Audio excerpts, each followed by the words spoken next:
chat box. So please, if you have any questions throughout any portion, use the chat box as necessary, and we will make sure that we review. So with that, I'm going to stop sharing and pass it over to Bethany so that she can screen share on her end the wonderful PowerPoint that she put together for you all, and she can introduce herself. Okay, 1 second. I'm going to pull up my presentation. And let's see. There we go. Are you guys seeing the presentation properly? Yes, great. Well, my name is Bethany Taylor. I have my own business, Good Works Grant Writing, where we do contract grant writing for nonprofits. I've been working exclusively in grant writing through this company for the last 11 years, but I had how many years previous experience? 10 or somewhere between 10 to 12 years experience in development prior to starting my own company. So I'm happy to share kind of some of the things that I've learned over the last 20 plus years, specifically that is related to grant writing. So the first thing that Eliana had asked me to kind of talk about a little bit was how to find the right funders and to spend your time in the right way. And so I thought what we'd start with is kind of a brief discussion on what constitutes success. So often people will ask me, what the win rate is for proposals. And that's one way that you can define success, is by your proposal win rate. Another important way is by the amount of money raised. And I personally like thinking about the amount of money raised. And part of that reason is because there are so many things that go into a proposal win rate besides the proposal writing that you need to take into account. And so it's up to you kind of how you want to do your strategy for measuring success, and you can measure it in different ways. But I would just caution you to kind of measure against your own work year over year, so your own organization. Because if you're a smaller grassroots organization with 2 years experience working in, let's say, hunger, it's hard for you to like compare yourself with a large arts organization that's been around for 40 years and has a $9 million budget. It's comparing apples to oranges. So keep that in mind. I did see a recent survey say that 44% is the average proposal win rate, but again, that's counting people that have 90% and people that have 20%. So look at yourself year after year. This is, I kind of put this together as a hierarchical list of some of the things that are going to affect your proposal win rate, as well as the amount raised. So starting like at the bottom are some of the very basic things, up through the top where it gets a little bit more specialized. And you're not always going to have time to do every one of these things, but I would say that the more you invest in each of these layers, the better your success rate will be. So eligibility, it should go without saying that make sure you're eligible to apply. I will say all the time, I have clients coming to me saying, hey, we want to apply for this grant. And once we start looking over the guidelines, we realize they're just not even eligible to apply. So, do not waste your time on a proposal that's not a fit. There's many ways to verify you're eligible. Review the funder's guidelines and any requests for proposals that they might have out there. Guidelines are generally found on their website. Their website's going to be the best place for you to get the most up-to-date information. Government RFPs are ginormous. And if you're considering applying for a government grant, I know, because I've been there, where it's like, let me kind of skim for the highlights, but I really would recommend that you take the time to read it line by line and highlight the things that stand out to you, because you don't want to start working on one only to like realize down the road that it turns out you're not eligible for something that you found in the small print. So take that time. Often funders will have webinars or orientations. You can go to those to find out. They have eligibility quizzes now. Obviously you should answer honestly, but I think sometimes it's like we know which of the two answers they want us to give. So just be honest with yourself, because they'll realize, you know, whether or not it's a fit for them. If you can't find any information on, like, let's say they don't have a website, you're not really finding any information, you can go to their Form 990. You can look at their most recent Form 990s on guidestar.org for free. So part 15 on page 10 generally will tell you what to do to apply. Sometimes you'll go there and it'll say see attachment A, and then you have to scroll and find attachment A, but that's a place that will let you know. And if all else fails, you can call the funder and ask and talk to them. But make sure you do your research first. Don't just like go straight to the funder, because they might be annoyed if they're like, yeah, it's on the website. Why are you calling and asking these questions? Okay. Track record. So all the time, I'll talk to smaller, newer nonprofits, and we'll work with a lot of them too. And I've just found that it's much harder to get grant funding when you don't have much of a track record that you're able to share with them. So funders want to see that you've been successful. I think funders have probably gotten burnt in the past where they, oh, this sounds great, and they give a grant and then it never actually happens because the organization just doesn't have that capacity yet or whatnot.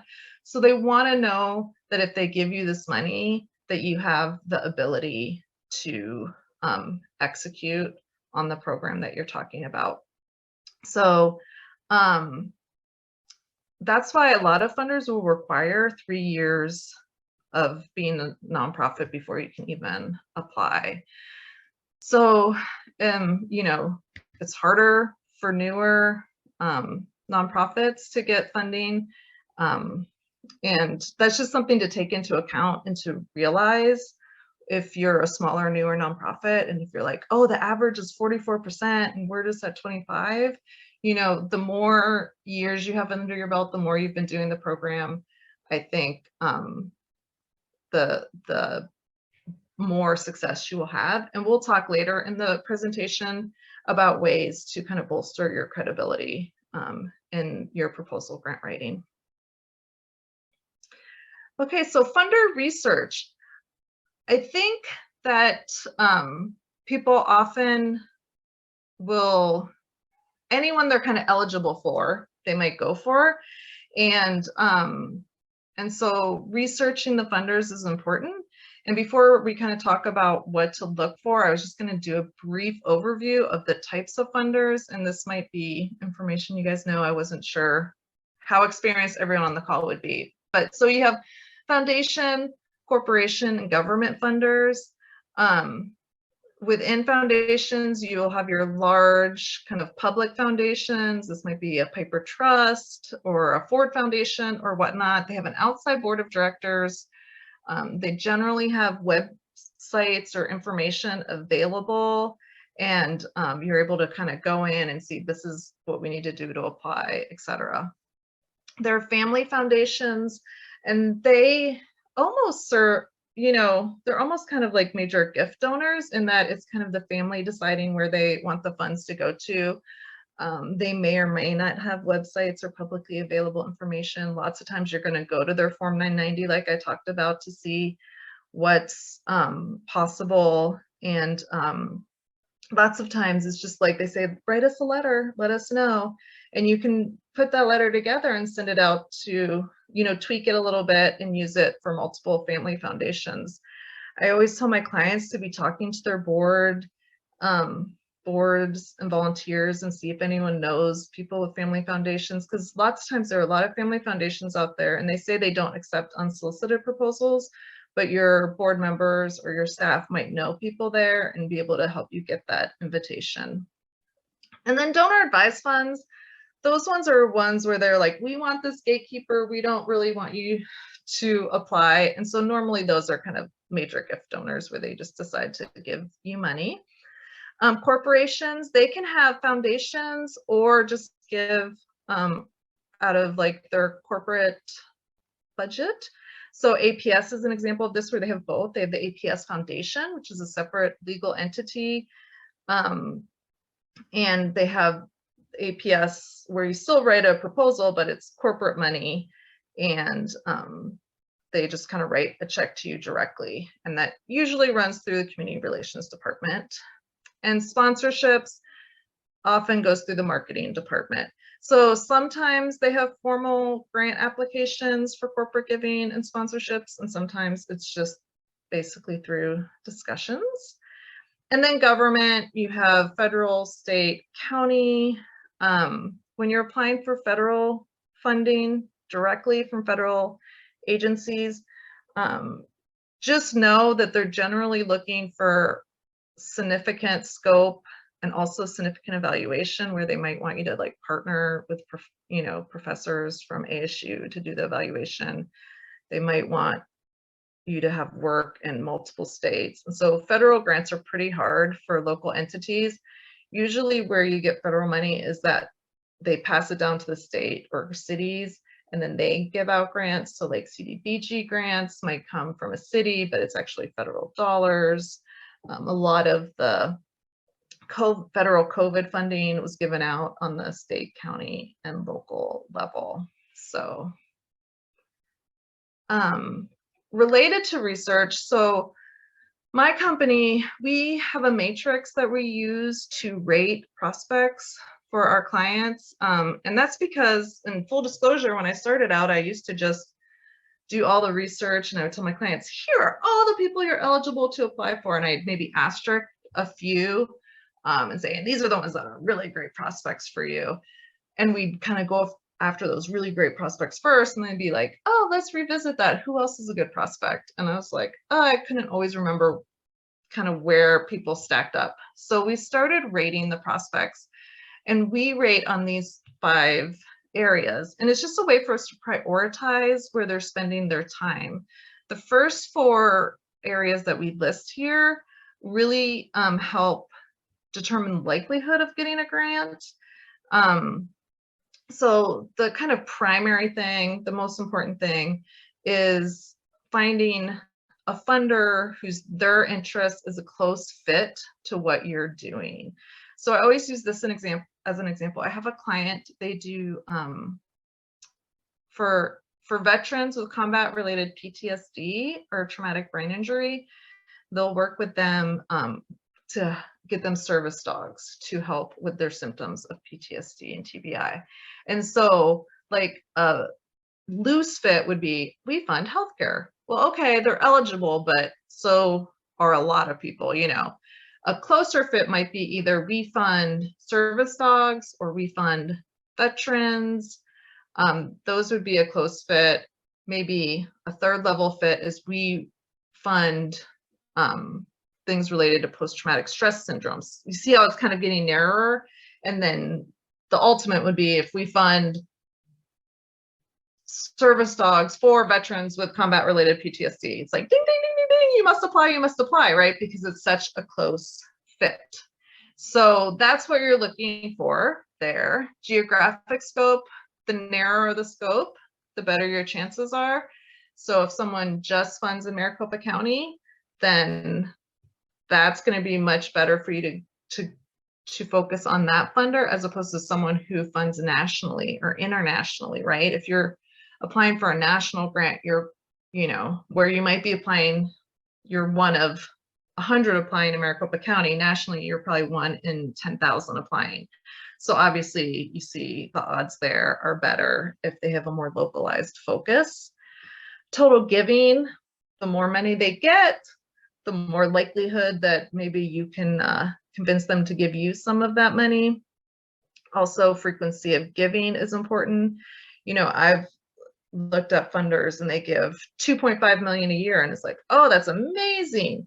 And then we look and it's like, oh, but it's to 2 organizations. Oh, let me look at last year. Yep, same 2 organizations. Chances are they're not giving to any other organizations, right? If they're only giving out 7-figure gifts, it's going to take a lot of work before you're going to be on their radar for that size of a gift. So you want to look at the frequency of their giving. And then lastly, we have size of gift, and that is not necessarily related to your likelihood of getting a gift, but we kind of feel like if it's a larger gift, then it's worth the effort that goes into building those relationships and doing all that work to try to get a grant from them. So let me quickly show you. This is what our matrix looks like. You can do your matrix any way you want. I'm actually even thinking about changing those a little bit because it's not on a 10-point scale. And I'm finding a lot of people want things on a 10-point scale. So we might kind of change it up a little bit. But this is how we kind of give out points based on the different categories. And what was I going to say? The main thing is that you're just grading all of your prospects the same. So for instance, with areas of interest, if you decide that early education is going to be a 1 for nonprofit A, then it needs to be a 1 score for all the nonprofits if it's early education, as opposed to education might be a 0. So just make sure you're keeping it consistent all the way through. And then what we do for our clients is when we present the information, we present it in rank order. So those with the highest scores on down. And this system, I think, is really good, especially when you have, because I'm sure all of you have had this happen, because I've had it happen many times, where you have a board member or someone's like, oh, I just heard on the radio that the Diamondbacks are giving out grants this month. You should apply. And you're like, yeah, we're not a great fit. Or, you know, oh, the Bill and Melinda Gates Foundation, have we thought about them? You should go after them. So sometimes what you can do is you can kind of use a system like this to rank them and say, well, this is why we've decided it's not a good use of our time. They're coming up as a 1.5, you know, and we really are only going after people who have a score of 4 or above or something along those lines. So having an objective way to kind of respond to some of the proposals that people are sharing with you, not because they're necessarily a good prospect, but just because they heard of them or they know of them, if that makes sense. So where to find the funder information to kind of give these scores and to see things? Funder website will often have a lot of information. Their guidelines will tell you what their interests are. Sometimes they're very specific, other times they're very general, and that's kind of how it is. You can look at their Form 990s to see who they've given to and what size grants they give. So that's very helpful to see. So they say education, what does that mean? Let me look at their 990. It's in section, well, it starts on page 11. So it's probably section 16, but don't quote me on that. And you can go and you might look and say, oh, all they're giving is to Catholics, like high schools. So maybe that's not a fit, you know, so you can get more information there. We use Foundation Directory Online as our kind of go-to source for prospect research. It is a subscription-based service. At this point, I've started shelling out the money to have it because we do so much prospect research. But I know that libraries often have subscriptions. I used to go down to Burton Barr Library and use their Foundation Directory Online when I was kind of getting started with my company. So it is available without subscription. You just have to, you know, go to them. I say this assuming that's still the case. Since COVID happened, lots of things have changed. They might let you access it from home, but I know before COVID, you had to be physically in the library to access it. Just Grants AZ. So the Alliance of Arizona Nonprofits, if you're a member with them, you get I believe, like free usage of their Just Grants AZ database. What we like to use that for is they have on a monthly basis kind of like here are current open RFPs. So every month we're going in and looking at, is there any new things that we didn't know about? So that's really helpful. Guidestar.org, I mentioned that before. It'll have the Form 990s. You have to create an account with them, but it's a free account.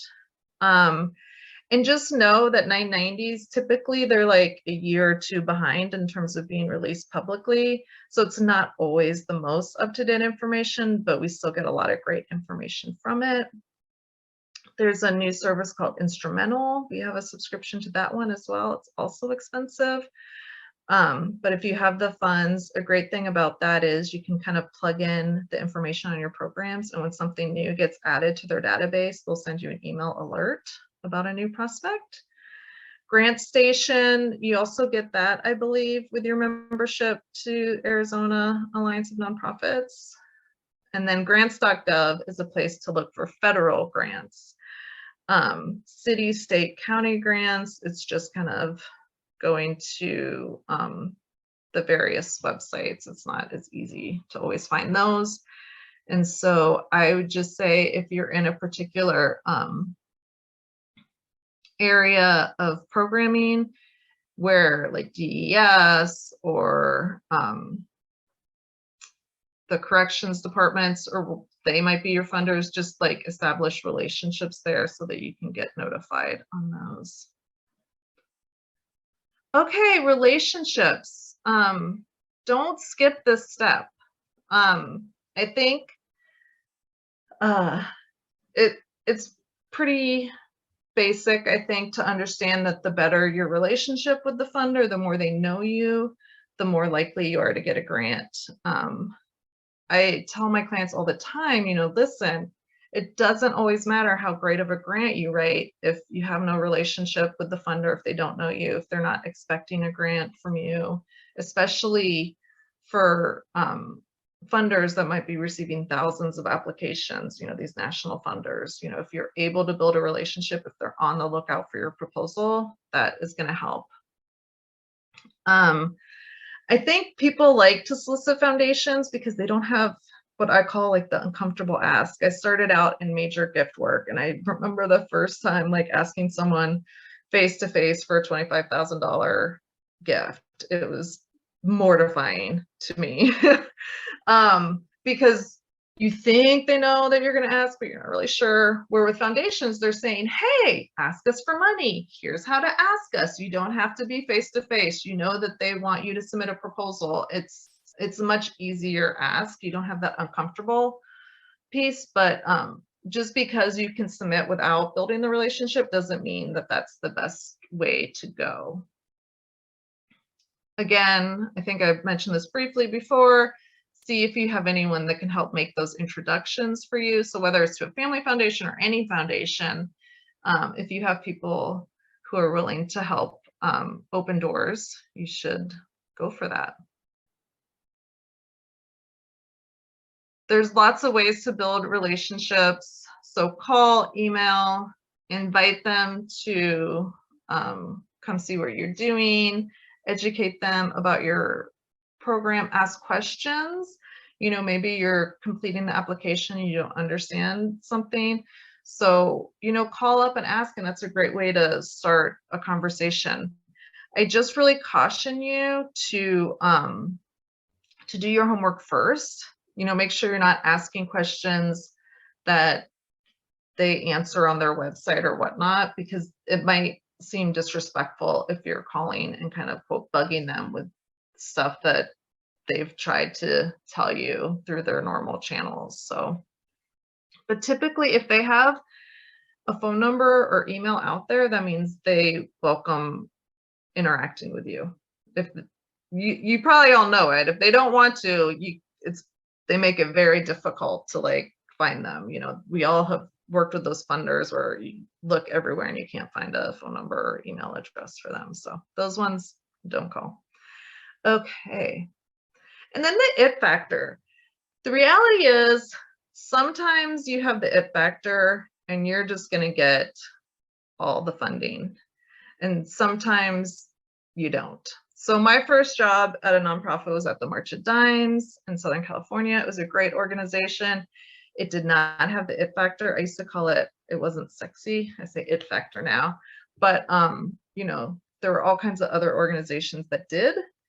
March of Dimes did in the 1940s. Everyone donated to it then. I mentioned this client before that works with service members, veterans who have PTSD.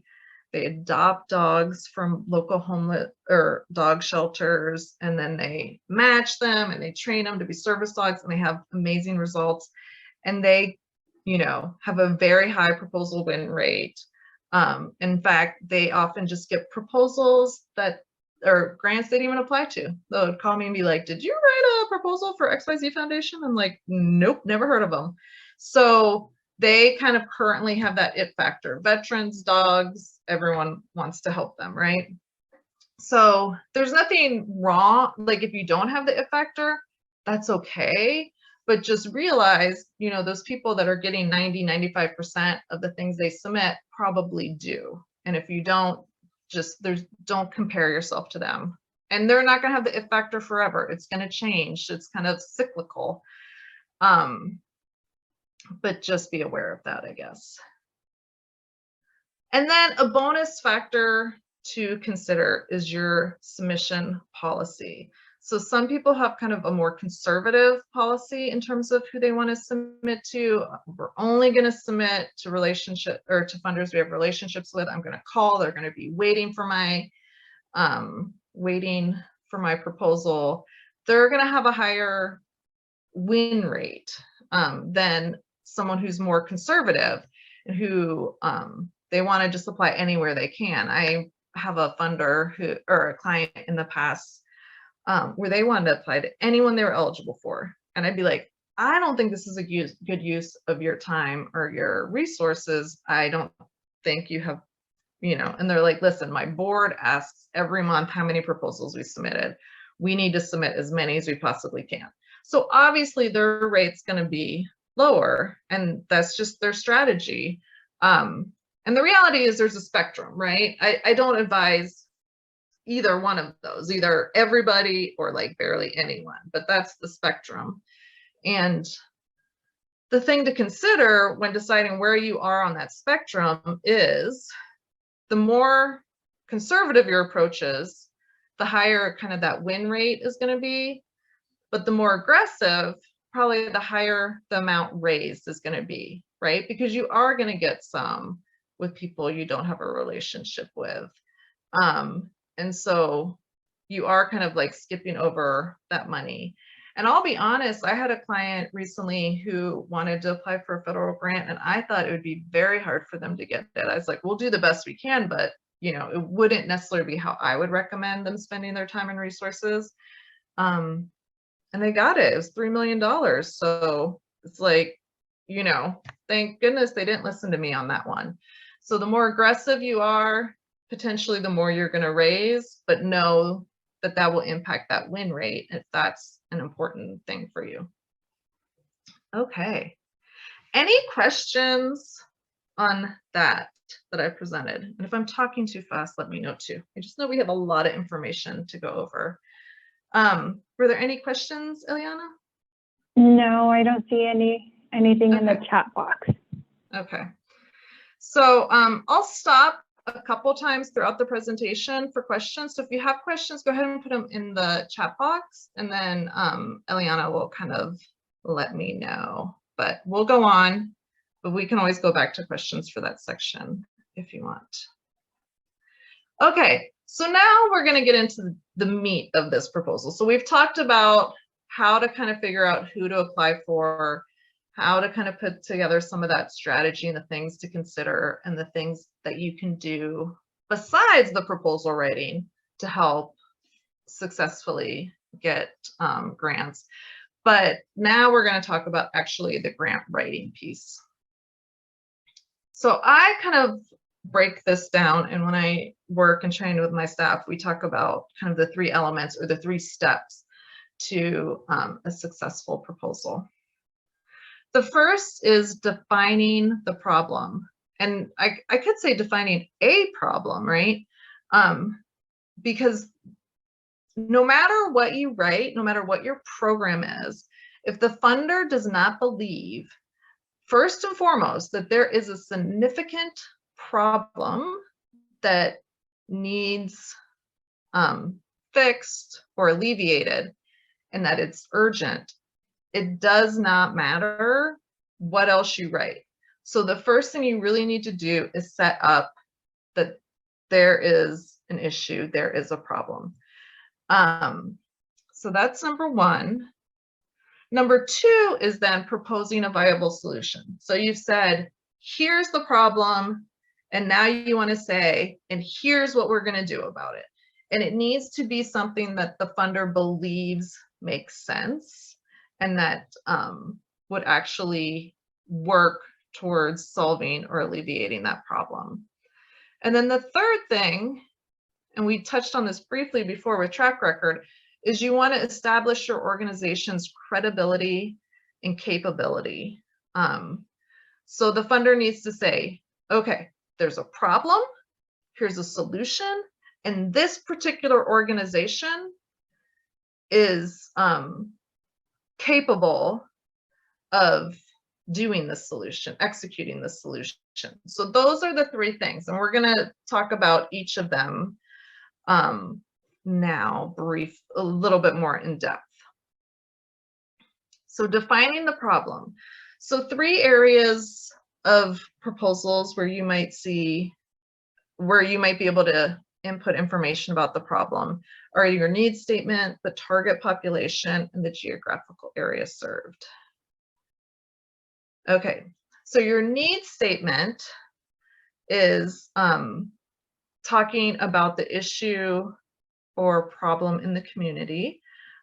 You want to paint the picture so that the funder or the person reading it cares, right? So something that might be like to you, of course people would want to support this. Well, maybe that's not in their heart. So you need to, like, in that needs statement, talk about why it's important and why they should care that this is a problem. And if that need's met, what will it look like? Or you can do converse. If the need's not met, what does that look like ultimately? And that all will kind of lay the groundwork for why the program is necessary. So about 15 years ago, I was on a grant review panel, I guess is the word, for ACF. They were doing some capacity building grants. And I started reading, so you read like multiple ones and you score them and do all that. And so I started reading one, it was like the organization description, and it was like a professional association working with home healthcare workers. And I was like a little bored, like I'm reading, I'm like, okay. Then I get to the need, and I'll never forget it. Like it still is on, like I'm like, oh my gosh, so important. So I start reading, and they start talking about the aging baby boomer population and how families now don't necessarily live in the same, town anymore like they used to, and how there are all these seniors already. There's not enough home health care workers already for all the seniors that need them. And baby boomers are about to like become elderly, and this is an issue. And so here's why we need to do stuff to get more people in the profession. Well, by the time I finished reading that need statement, I hadn't read what their program was yet, but I was like, oh, we're funding these people. Like this is, we're on a cliff. We're about to go over this cliff and no one's even paying attention. And so if you do a need statement right, it could be like almost the only thing that matters. Not really, you have to solve a program. But like I was convinced that after that need statement, I'm like, okay, I'm on board. What do we need to do? Tell me, Home Healthcare Association, like what's the solution? So it's really important, the need. I don't want to read all this line by line, but these are some of the things you want to see in a good need statement.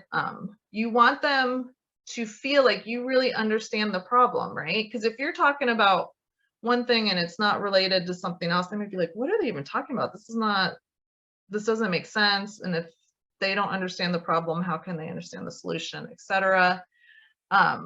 Urgency, you want them to feel like this is something we need to like get on now as opposed to later. Really important is to focus on the needs of the people you're serving and not your own organizational needs. I think lots of times organizations are thinking about what they need. So make it about the external impact as opposed to the impact that their grant would have on your organization. Make sure you're giving the sources for your statistics, if at all possible. I know sometimes with space limitations you can't, but we prefer, the way my staff and I write our grants is to do internal citations. So according to the 2020 US Census, there are X number of Maricopa County residents living in poverty or whatnot. So providing that source helps make what you're saying more believable. This is especially true for like some stats that seem unbelievable. Like even to you, you're like, oh my gosh, that's amazing. Like make sure you're giving that source, because I've reviewed, like some of my staff, sorry, I review a lot of proposals every week that my staff members write. And sometimes if they don't use an internal citation in the stat, I'm like, okay, check where you got that stat, because that sounds crazy. But if it's true, that's amazing. And let's make sure we're citing it. And it always is true. They're not putting stuff that's not true in there. But you want to like cite that so that it gives that credibility to what you're saying. You can discuss the impact on the people. If the need is resolved, you might even, talk about the impact that you've had on some of your constituents. And then, why it's a good use of money. So if you do a need statement well, I mean, you don't need to say to them, this is a good use of your money, but if they read it and they believe in that need, then they're going to feel like, yes, this is where we should be putting some of our money. A gap analysis is something to consider doing. Ideally, this is a step that the program staff would take when they're creating the program. Often we're doing it on the back end. So the program's created, here's what they're attempting to address, and then we're kind of finding that need and showing it. But what a gap analysis does is, identify what are the gaps or the hindrances, obstacles from achieving what one needs to achieve. So you identify what you would like the future to look like. You identify what's the current status, and then what is stopping people from getting from point A to point B, if that makes sense. If you do this right and you identify that gap in your needs assessment, then when you do your program description, it flows automatically. So by the time you get to your program description and they read it and they're like, this is the perfect program. Oh my gosh, because the need is transportation and they're covering the transportation and no one ever thought about how transportation affects that, So your needs statement should pave the way that when you get to your program description, that they're like, perfect, this is the perfect solution for that problem, right? So doing a gap analysis and kind of talking about those roadblocks will help when it comes to your ultimate proposed viable solution that we'll talk about. Target population, you want to show that the need for your particular target population is greater than the need for others. So you might compare them to people from other geographical areas, other income levels, other races. You might compare them to the general public, etc. So for instance, I was just writing something the other day and it was talking about home ownership. And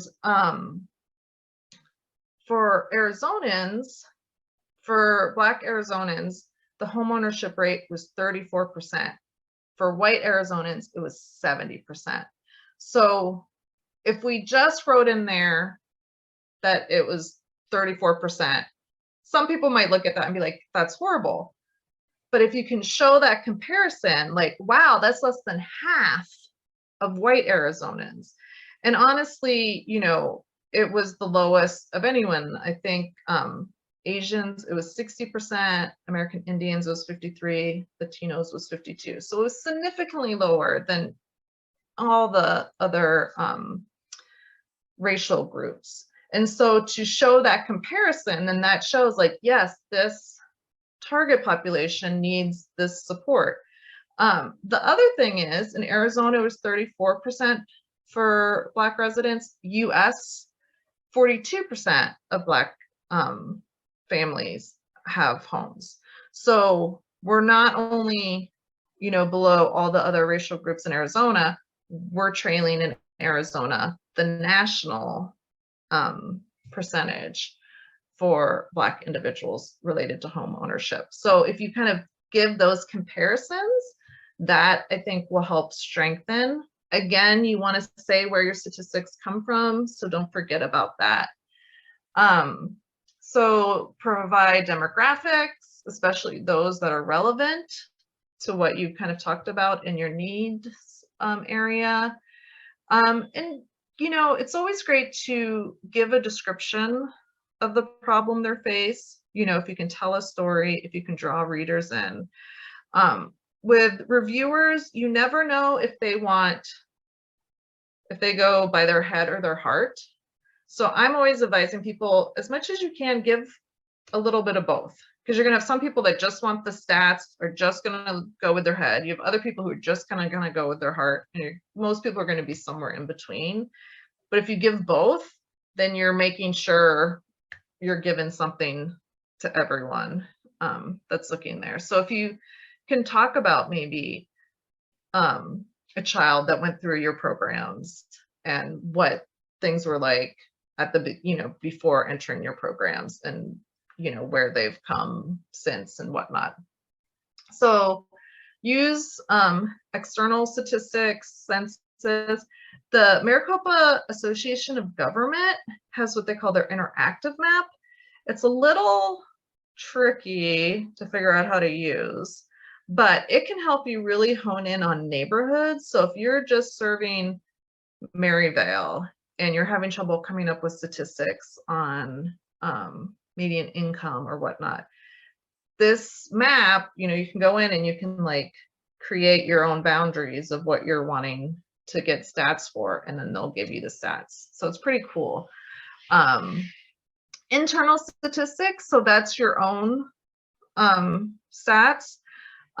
So I have a client that works with high school students, and they do a really in-depth intake. And so we're able to say, you know, the kids that we're serving have on average X number of adverse childhood experiences. And these are the 3 ACEs is what they're called, that are most prevalent amongst the teenagers we serve. So if you have some of those internal statistics, that can certainly help.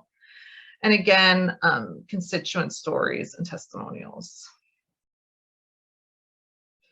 Geographic area served. So you're going to want to define your geographic area served, whether it's state, city, neighborhood, school district. Localize the information as much as possible. So again, that MAG interactive tool is great. There are a lot of places where you can get stuff based on the city. Neighborhoods is harder, but sometimes you can find it. So just, it's beautiful right now with the internet. You can just sit at your computer and find a lot of information where you used to have to search a lot harder. The one thing I'm always reminding my staff of, and that I think is really important to remember, is that regional and national funders are not necessarily familiar with some of our local terms. So, you know, we use the valley a lot, right? Well, if the funder is in Indianapolis, they don't know what we mean by the valley. So don't say that, say the Phoenix metropolitan area. I think with the news the last couple of years, maybe everyone knows where Maricopa County is and that Phoenix is located in there, but you shouldn't assume that you know that, because a lot of people don't necessarily know Maricopa County from any other county. So you might say that you serve Maricopa County, but then you would want to say home of Phoenix, you know, Maricopa County, the home of Phoenix, or the Phoenix metropolitan area, XYZ.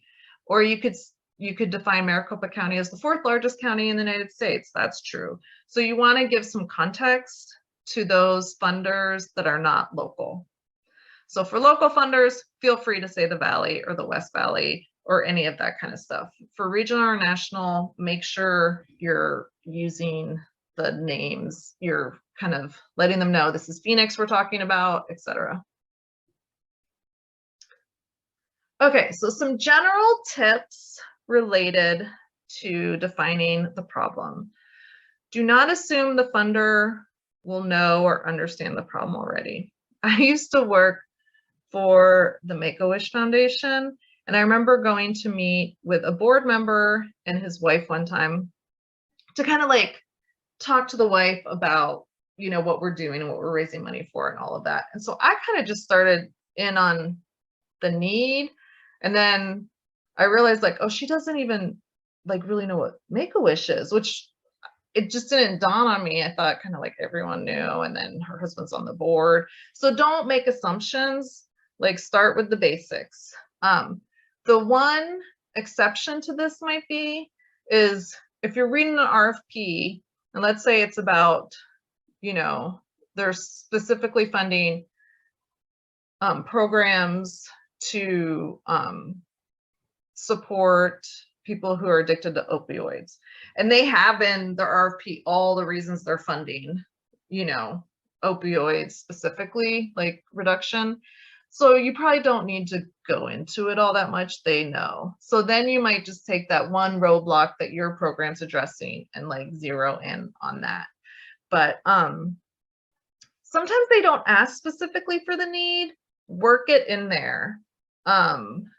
So maybe you work it in the organizational overview or the program overview, but make sure that somewhere in there you're talking about the need that you're addressing. Tailor to their area of interest. I remember one time we applied to, I want to say it was the Maricopa County Attorney's Office, and they were funding programs to prevent gang violence. And so I worked with a client at the time, and we, what was I going to say? They were applying for a STEM program that they were doing in elementary schools. And at first I was like, are you insane? Like, how are we going to do this? But so I started doing the research, and I found research that showed that if kids are engaged in STEM in elementary school, they're more likely to be engaged in high school, like middle and high school. And the more engaged kids are in middle and high school, the less likely they are to drop out, and the less likely they are to drop out, the less likely they are to be in gangs. And we presented this need, and I'm still shocked that we got that funding, but we did, you know, so we were able to talk about the STEM program in elementary school, in, you know, Title I schools or whatever, in terms of like helping to prevent kids from dropping out and kind of going in a bad direction. So tailor as much as you can to what they're interested in. Do not put in your assumptions or your beliefs. Make sure that everything's kind of documented. So if you're saying something is going to impact a certain way, make sure that there's some research to kind of show that. Use up-to-date research. So there's lots of statistics that come out on an annual basis. So if you're pulling something from an old proposal and it's like, oh, in 2019, like look and say, oh, Annie Casey does this report annually. Maybe I should go and see what the 2021 numbers are or whatnot. So update as needed. Quote authorities. Use stories to illustrate. We already talked about statistics. So don't jump into describing the solution. Present the problem. We kind of talked about this already. Present the problem so that it leads to the program description later. So that's the end of my defining the problem information. Are there any questions? There are no questions. This is a quiet group. Okay. Hopefully it's because I'm answering everything they have and they find this so interesting. Whenever I talk and there's like nothing coming back to me, I'm always afraid people are zoning out and like multitasking and not really caring. But hopefully this is interesting and helpful. Okay, so propose the solution. So now we've defined the problem. We've convinced them that there's this huge problem that we need to do something about. We as a society need to do something about. And they as a funder are going to get the opportunity to do something about. So here's where you have to convince them now, okay, there's a problem. We can do something about this. This is what we propose to do. So your program description. This is really going to be the heart of your proposal. And you want to clearly and concisely show them your solution. You want them to read it and be like, they've thought this through, this is achievable, this is going to work. So you're going to explain the purpose of the program, what activities you're going to have, who's benefiting, how. You're going to tie the program to that need that you previously defined. And you're going to tie the program to what the funder wants to achieve with their investments in your program description. You also want to make sure, and you don't have to like spend a ton of time on all of this, but you want them to see that this aligns with your mission. I think so. There's something called mission creep. It's actually what I did my capstone project on for my master's degree in nonprofit studies, where nonprofits chase the money, like, oh, there's money available for that. And it's kind of like what we're doing. We could do that. We just shift a little bit over here. And so it's called mission creep because you just like slowly creep away from your mission because you're going after the money. So you want to show that how this fits in with your mission.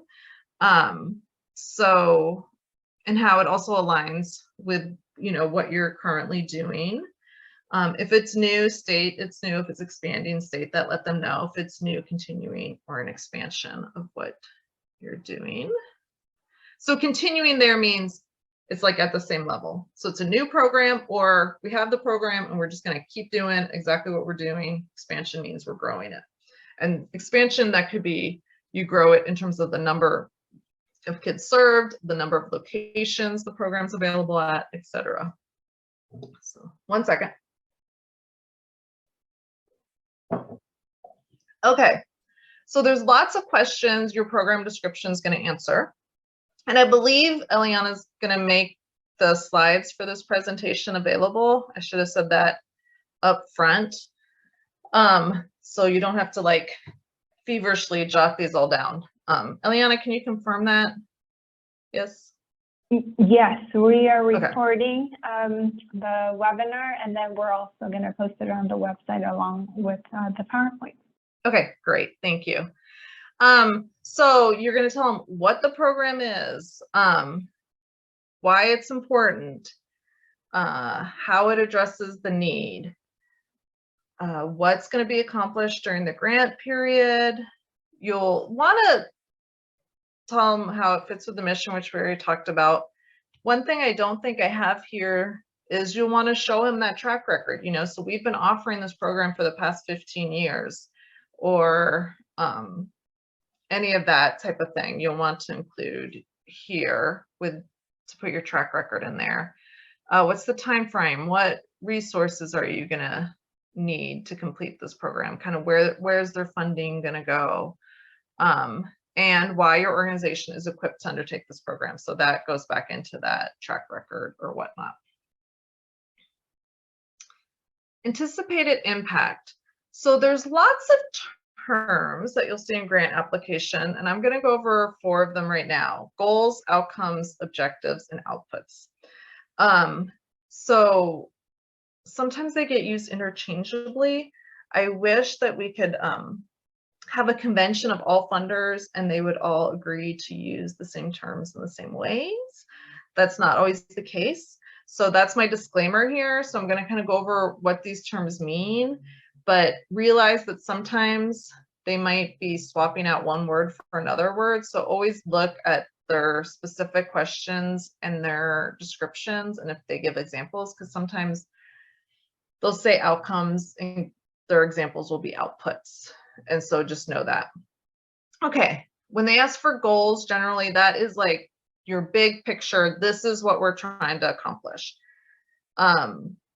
It's not always measurable, certainly not by the end of the grant period, but it should be realistic, right? So if you were going to say the goal of this program is to end hunger throughout the entire world, you know, by 2025, they're going to be like, yeah, that's not happening. So make sure it's realistic. Again, generally not completed during the grant period, or even not fully solved by any one program, but like our program is working towards helping with this bigger goal. Outcomes are what you're going to change. So this really is talking about behaviors, knowledge, skill set, things like that, attitudes. So what changes are going to come about from your program? The outcomes are often the basis for your evaluation plan, things that you want to evaluate. So make sure they're measurable, SMART. I'm sure you all have heard of specific, measurable, attainable. Wait, see, now I'm doing this off the top of my head. Measurable, attainable, I wanted to say realistic, and then time specific. But if I got that wrong, I apologize. Distinguish between short-term, medium-term, and long-term outcomes, so that they understand which ones are actually you're going to be able to measure by the end of the grant period as well. Objectives. So that's what you will do to accomplish these outcomes. So this is generally a list of activities. It's measurable, but also can kind of be put on a timeline. So usually it's like yes or no. Did it happen? Did it not happen? That's how you measure it. Not so much anything else. Outputs are the results of those objectives. So this is typically the volume of work. So we served 525 students. We hosted our program in 9 schools.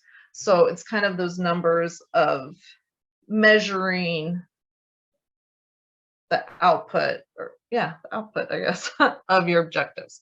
So my next slide is kind of an example here that I just made up. So we have an overall goal to improve high school graduation rates for minority students.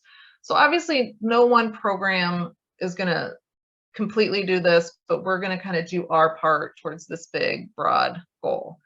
So the ways our outcomes, the changes we kind of want to see at the end of our grant period is we want to see increased parent participation or engagement in their students or their child's education. And we want to increase the percentage of parents who feel empowered to engage, right? So those are kind of changes in attitudes or actions for the outcomes. So what are we going to do? We're going to hold some teacher trainings on parent engagement strategies. So we're going to teach our teachers how to engage with parents better. And we're going to hold some parent engagement events, a parent university where we're going to offer these classes. So obviously this is very simplistic. I was trying to get it to fit in a slide, but you get the picture. So then the outputs, how many teacher trainings? How many teachers are going to attend the training? How many parent engagement events are we going to have? How many parents are going to attend those engagement events? So this is just a very basic example, but I'm trying to like break down the difference here, if that makes sense. One thing, and I guess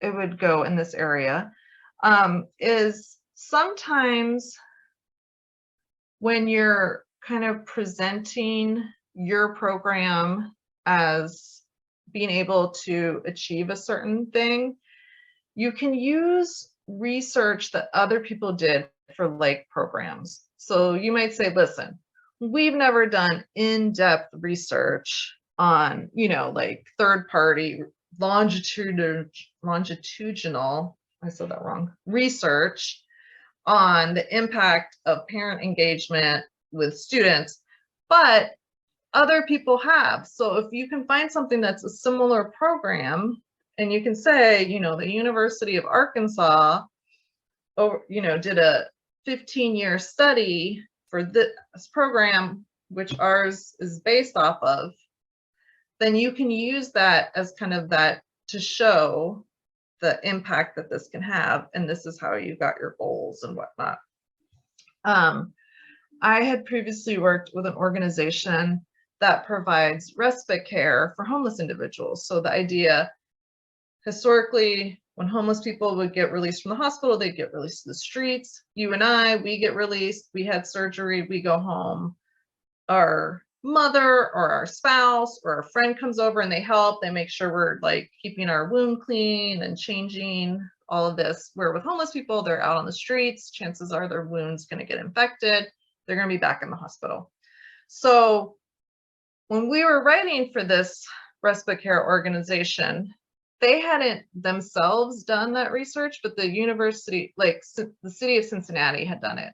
So they had done a respite care program, and they had the results of how much money was saved, how much better outcomes the patients had, like all kinds of statistics. Well, we used that because we said, we're basically going to do the same thing they did in Cincinnati. And this was the results in Cincinnati. And we want to bring these results to Phoenix.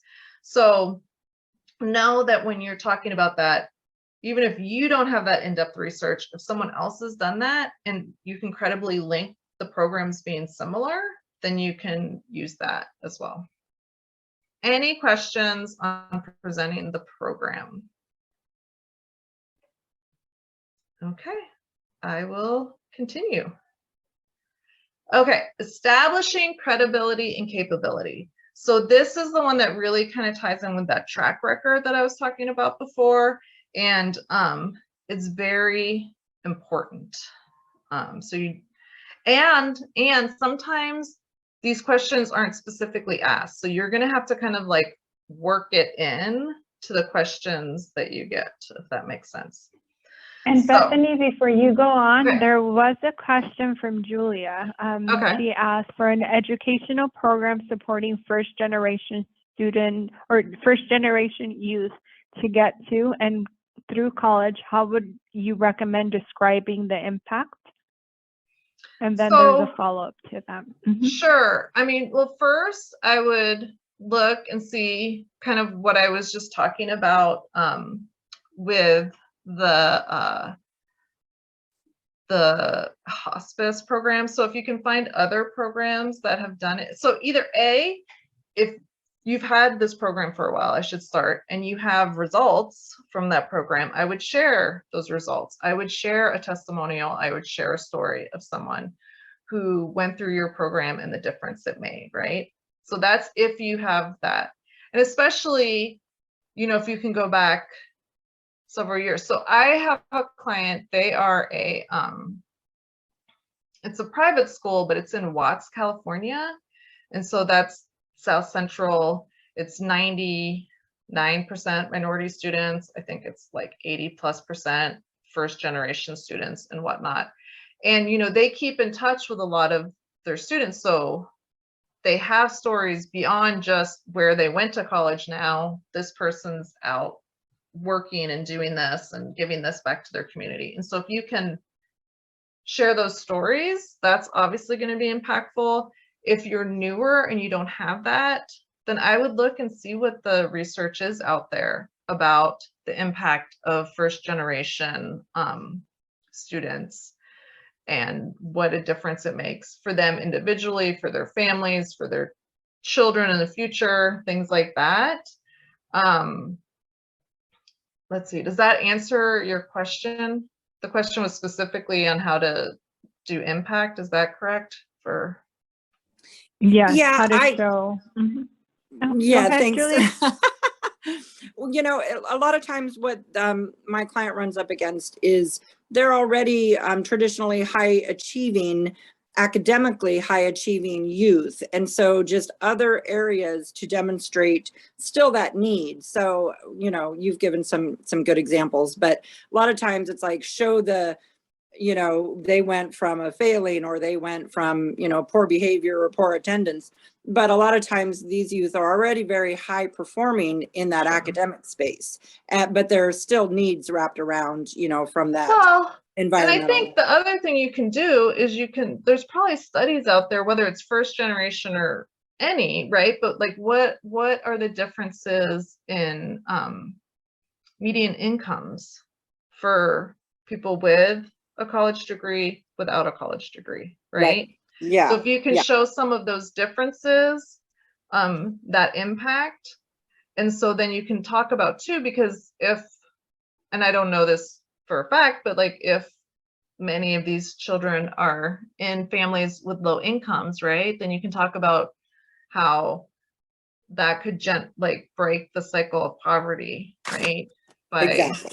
Yep. helping. And so then for their children and, you know, but you could look at that, the difference in different demographics based on if you have a high school diploma, you know, no diploma, high school diploma, college diploma, and the impact that would have long term. Okay. Thank you. Okay. Was there anything else? We're good? Okay. So again, not to beat a dead horse, they want to see the track record that you have done this before, that this is not just an idea in your head, but that you can actually produce results. You can demonstrate that you know how to manage money well, right? So if they give you their money, you'll do what you're supposed to with it, that you implement programs successfully, and that you can handle reports. This is especially true for government funders. They often have you fill out a whole checklist, and they want to know what big grants you've gotten in the past and if you can spend it. And even like CDBG and whatnot, because what happens with some of these grants, especially the reimbursable ones, they need to know that you're going to spend all that money, because if not, the money gets forfeited back to the federal government. The federal government's going to look poorly on them if they're not getting all the grant money out to people. So they want to know if they fund you, that you're going to take that money, you're going to do what you say you're doing with it. So you want to show past success, and sometimes specifically, you're going to want to mention in there big grants that you've gotten and successfully executed. I think I mentioned this before, even if it's not a question, you're going to want to address it. So organizational history. There's a lot of stuff here on this list. I'm not saying that you should write paragraphs and paragraphs about your organizational history. I'd probably even keep the founding part of it, which this kind of talks about, to like a sentence or two. But I think you can certainly answer a lot of these questions in one sentence. So like, founded in 1982, XYZ or XYZ organization was founded in 1982 by a group of concerned citizens who saw that seniors were having difficulty living independently in their homes. So they began, so the three initial volunteers started this organization to provide XYZ services to seniors in Sun City, period. And then you can talk about, so that's like 2 short sentences, and we answered most of these questions, right? So it looks like a lot of questions. I wouldn't do a sentence on each of these. I think you can like marry them together, but you want to provide that context. Sorry again. But then go into key milestones to show the growth of that organization, right? So you might want to talk about when you got your nonprofit status, if that was a different time. You can talk about key programs that you've added in to like your catalog of programs and when. Any noteworthy awards, or here again, it could be grants, like your first big federal grant you might want to put in there. Key hires, but only if they're relevant. Accreditation or membership in any national governing bodies, that's stuff that you could put in. Again, these can be phrases. It doesn't have to be a whole sentence, you know. So you could say accredited by XYZ organization since 1982, comma, XYZ nonprofit, blah, blah, blah, right? So, but you want to show your growth. I have a client, we talk all the time, you know, what started with 3 volunteers now has 100 employees and 250 volunteers, you know, like, so to show that growth, you might talk about any growth in your geographical reach. You might say what your annual budget is if they don't ask for that separately, numbers of employees, volunteers, any growth in target populations, because often, you know, you start with one very specific thing and it grows over time.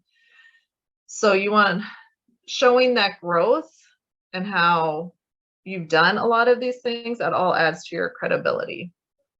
If you're a small nonprofit, I would say it's worth the time to apply for some awards or honorifics if they're available. So I have a smaller nonprofit that I've been working with them for several years, and they're getting pretty big, which is awesome. But it was like a smaller arts nonprofit, and they had applied to this before they worked with me, but they had applied and gotten an arts award from the mayor of Phoenix. And so we were always including that because we're like, you maybe have never heard of this organization before, but the mayor of Phoenix gave them the blah, blah, blah arts award in, you know, 2019. So like having some of those types of honorifics can really help boost your credibility. And especially if you're a smaller organization that people haven't necessarily heard of before. So lots of local chambers of commerce will have awards and things like that. So it's something to consider. So organization accomplishments, often this is not a separate question. Sometimes organizational history is, this one not always. So organizational accomplishments, you can put them in an organizational history response. You can also put them in an organizational overview response. Again, that longevity, you know, in our 54-year history, we have served X number of people or whatnot. So you can talk about the position of your nonprofit in the community or amongst other nonprofits. So Arizona's largest, Arizona's only, the only nonprofit serving Maryvale, Title, you know, providing mentors to Maryvale Title I schools, or, you know, I don't know what that might be, but anything that you can kind of carve out this niche that you're serving.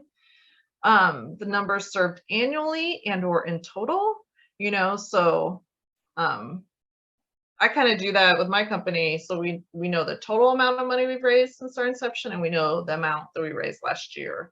And so, you know, to be able to provide those numbers, honors and awards we talked about before, financial endorsements. And when I say a financial endorsement, you know, if you've gotten funded from some of like the key funders in town, that might be worth mentioning, right? You know, so you might put in there, you know, who you've been funded by, because lots of times nonprofits are like, oh, well, if Pulliam's funding them, I know Pulliam does their due diligence. And so if they like them, then maybe I should give them a second look.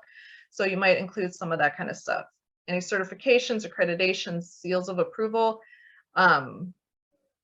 certifications, even if that's like a staff member, you might not put it in your organizational information, but when you're talking about in your program organization, if you can say that the person who runs this program is certified by XYZ or has a certification in whatever area, that lends to the credibility again. Testimonials or evaluation results, reviews. So this sometimes is for arts organizations. We have a lot of clients that are arts organizations, and we'll go on their Facebook page and look at reviews or comments that people put there, you know, to show the community's support of the organization. So you can look at that. test scores, graduation rates, program growth. There's lots of things that you can talk about here. I'm not saying you have to talk about all of these, but I'm saying these are the types of things that can lend to your credibility. And often there's not going to be this question, so you'll just pepper this information throughout where it makes sense to put it, if that makes sense. Financial considerations. They do want to know that you're in good financial shape. They'll ask for financial statements, audited, or I should say reviewed also are preferred.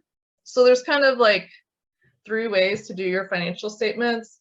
So unaudited means you just pull a report from your accounting software. So if you don't have any financial statements, if you're not tracking all this stuff, it's going to limit who you can apply to. So definitely be looking at those guidelines, looking at the grant application attachments and seeing if any of that is stuff that you need, because if you don't have it, you're not going to be able to apply. And it's important that you start really tracking in a QuickBooks or some sort of accounting software, your expenses and income and all of that. But so unaudited, reviewed is in between unaudited and audited. So what that means is a independent CPA has reviewed your finances and they look good to him or her. You know, they've done a little bit of due diligence, but they're not like going in and like pulling every file and demanding to see every receipt per se. So it's not as expensive. And there's lots of times funders realize that if you're smaller, you're not going to be able to afford the $7,000 for a full audit. You know, if your budget is $150,000, $7,000 is a big portion you're not going to necessarily pay for an audit. And then an audit is when you have the independent CPAs come in and they're like digging through everything and you're having to show, I don't know, I've never done an audit myself, so I'm probably not the right person to talk about audits. I just know that when my clients are getting them, they're like, yeah, we're doing our audit this week. So if you could not bother with me anything grant related, that'd be fantastic. So audits are much more in-depth and intensive. Your IRS Form 990. So that's another one that's often required. And sometimes they'll say either or, provide one or the other. So I know that if you're a small nonprofit, you don't have to do a Form 990, or you can do an easy version. I think the easy versions are okay, but there's every once in a while I work with someone, they're like, oh, we just have to do the postcard. That is not great. So if you just have the postcard thing saying we're a nonprofit, but like provide no anything because the amount you raised was so small and they ask for a Form 990, you might want to skip that funder because they're asking for the Form 990 because they want to see some information on your finances, right? If they wanted to just know that you were a nonprofit, they would just ask for your IRS letter. So another way that you can demonstrate that you have a grasp on what's needed is through your organizational budget, your program budget. They'll look over that. If they're talking about a program that's providing funding for transporting people, but they don't have any driver salaries in here. Like, this is not a realistic budget. Like, how are they going to pay the drivers?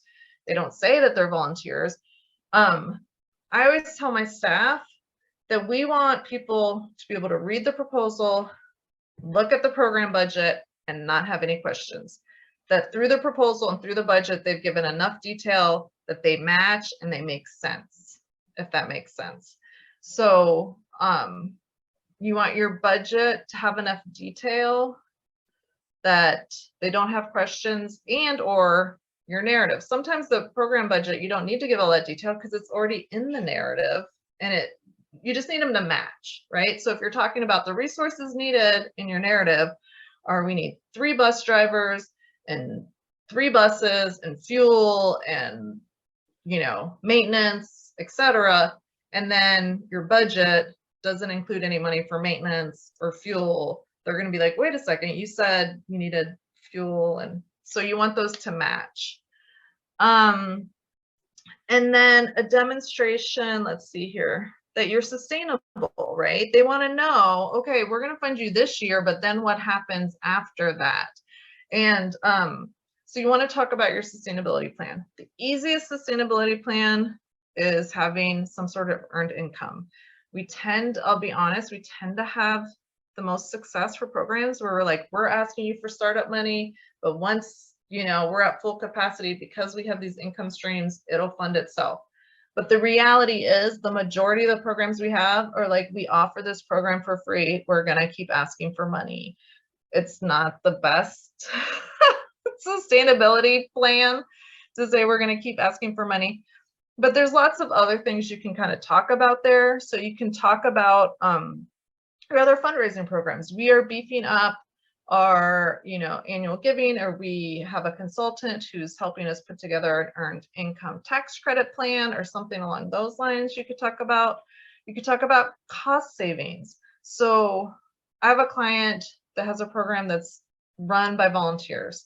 So while we don't have the volunteers in the budget and the sustainability plan, we say we are able to keep this budget low because we have 200 volunteers who donate 8,000 hours a year, valued at X $100,000 running this program. So all we have to do is find philanthropic support for the supplies and whatnot. So that's one thing you can talk about is your cost savings. And this is a smaller budget because we don't have to hire staff to do this work. And then emphasize any one-time costs. So yes, we're asking you to fund this upfront cost, but once we have the van, the costs are going to be minimal in terms of maintenance, and that's going to just be added into our program budget. And we think we can, raise those funds through our annual fundraising campaign or whatnot. So those are a couple ways to do that. Another way is if you have some annual funders to the program, you can say, this program is fortunate to receive, annual guests from Season for Sharing, the Valley of the Sun United Way, or, who are some of these people that kind of fund it on an annual basis to show there's a base of support for this. And then each year we kind of augment that with some other people. So they just want to know that if they help start something for you, that you're going to be able to kind of continue it going, that it's not going to be oh, we put all this money in, we started this new program, it was great for the first year, and then we had to close the doors because we didn't raise any more money. They don't want that, obviously, and neither do you. Okay, evaluation.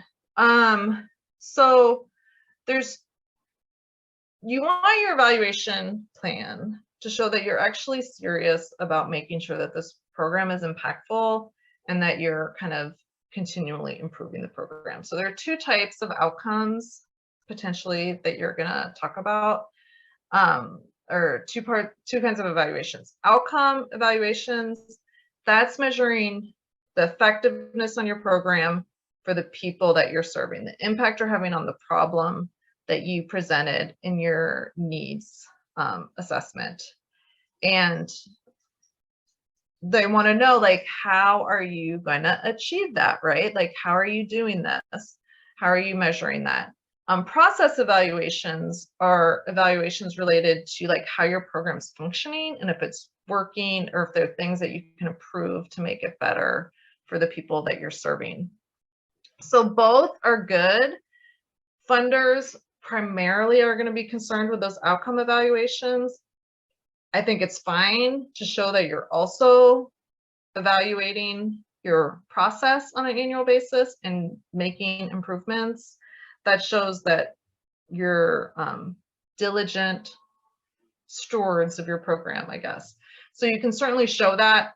Outcomes you have to include in when they ask the outcome evaluations, when they ask for your evaluation plan, you have to include that part.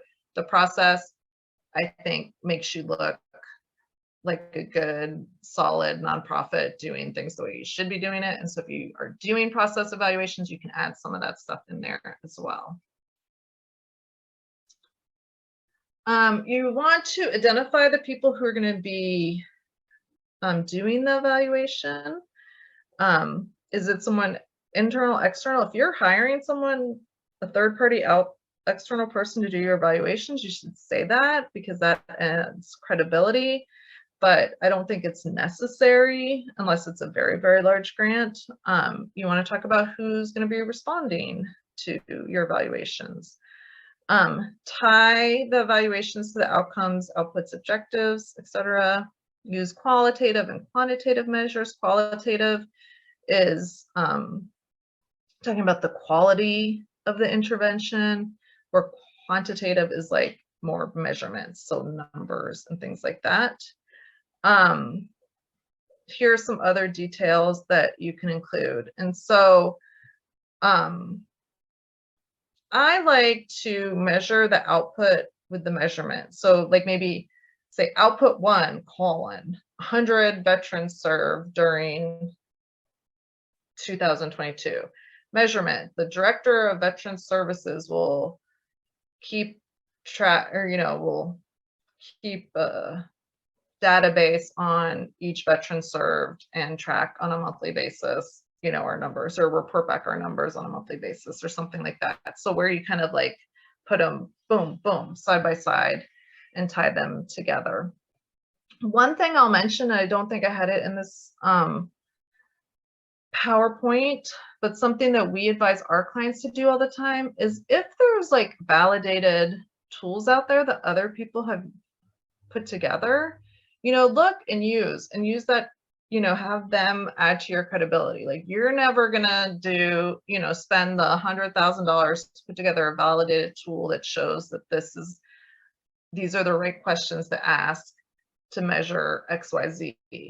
But often there are tools out there that have been created by people who specialize in program evaluations, and you can use their questions and their tools. And so you can say, we use, or our survey is adapted from the New England Society of, I don't know, I'm making this stuff up, of childhood education's validated tool, and then it adds that credibility. So that's something to look and see if you can find. Okay, letters of support, and I know we're probably coming, very close to time. Letters of support, if you can get them, they always help. I shouldn't say they always help, but this is particularly for like those smaller nonprofits where maybe people have never heard of your organization before. If you can get a letter of support from a larger organization that they have heard of before. So, okay, we're going to ask Banner Health to write us this letter supporting our public health outreach program where we partner with them. So we've never, that funder maybe has never heard of your small organization, but they've heard of Banner Health. And if Banner Health is saying, this is a great program, we partner with them, you should support it, that's going to go a long way in building that reputation. So I always say, like, draft that first draft of a letter of support, give it to whoever's going to sign it so they can tweak it if they want to, but it makes it much easier for them to say yes if they have like a starting point, and it also helps you get the points across you want. What you should not do is write one letter of support, send it to 3 people, ask them to sign it, because I guarantee you they're all going to come back identical or mostly identical, and then it takes any of the benefit away. Okay, other ways to establish credibility, success in your programs, reputation in the community. So maybe you're new, but your executive director or your founder has a history in this area. So talk about, so maybe this reading program's new, but the program director for 20 years was head of literacy at the State Department of Education. Use their track record to like give you credibility. Board involvement, management, financial controls. Okay, really quickly, I'm just going to do this last thing. Avoid jargon. I don't like using acronyms so much. So, because when a reviewer is reading it, they're going to, like, in their head, you read in your head, but they're going to read what you write. And so if your name conveys a feeling, or the program name conveys like what you're doing, you don't want them to like read an acronym. So I used a generic example here, Girls Who Code is an organization. If they were applying, you would want them to read Girls Who Code, because every time they read that, they're thinking, oh, these girls who are learning this technology. Or if you put GWC throughout, they're just going to read GWC. So sometimes for space, you need to like abbreviate, but my advice is if you don't need to, don't. Again, head and heart, know your audience, keep your sentences short, simple language, but vivid language. Oh, if there's a question and they say you can use 200 or 2000 characters here, but you don't need to, like if you can answer the question succinctly and well, don't feel the need to use up every inch. They'll thank you for it. And then that is just the different types of proposals, but you guys probably know that. Okay, that's the end. I don't know if you guys have time for other questions or if I ran out of time. I'm 2 minutes over. Let's see. It looks like it's 12:32, but we did have one more question in the chat box, and this was tied to when you were talking about credibility and some of that historical background on agencies. And the question came up around when is it too long to mention honors? Like how far back would you want to go? Oh, yeah. I mean, obviously, the more recent, the better. You could always say, you know, that you were named a nonprofit of the year by the Surprise Chamber of Commerce and not give the year, if that makes sense.